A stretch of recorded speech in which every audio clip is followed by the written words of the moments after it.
కళానాయక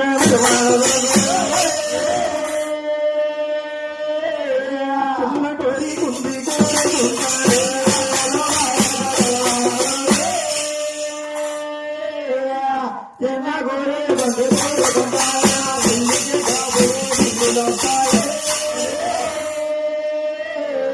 వెండి పల్లాలక్క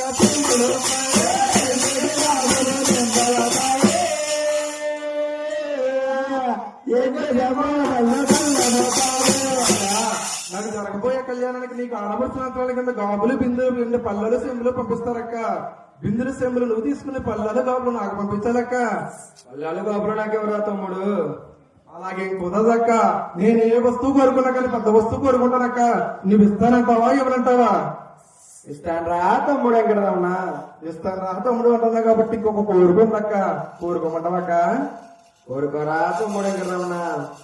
అక్క నేను ఈ కలియుగంలో 7 కొండల పైన గుళ్ళు గోపురాలు కట్టుకుంటానక్క. అప్పుడు నాకు ఏదన్నా ఆపదొస్తే ఆదుకుంటావక్క?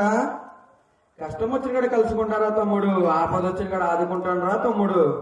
అక్క నేను ఇన్ని కోరికలు ఎదిగినా కానీ నేను చూస్తాను రా తమ్ముడు, నేను ఇస్తాను రా తమ్ముడు, నేను ఆపదొస్తే ఆదుకుంటాను అంటున్నావు కానీ నీ మాట మీద నాకు నమ్మకం ఏదక్క?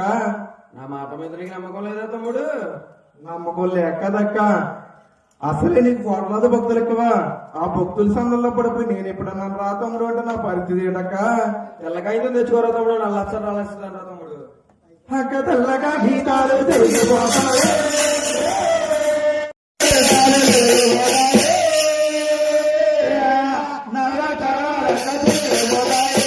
అక్క తెల్లగా గీతాలు తిరిగిపోతాయక్క, నల్లక్షరాలు తిరిగిపోతాయక్క. నాకు రాగపట్నం మీద రాసిస్తేనే నేను ఈ కళ్యాణం చేసుకుంటానక్క. సరేరా తమ్ముడు, రాసిస్తారా తమ్ముడు వెంకటరమణ?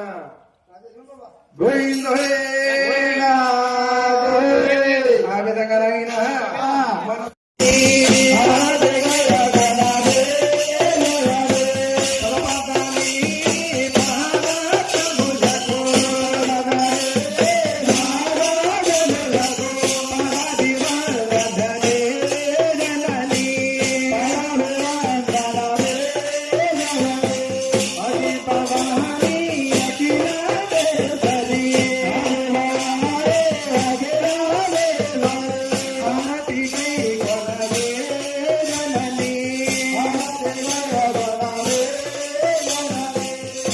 శ్రీ కనక దుర్గా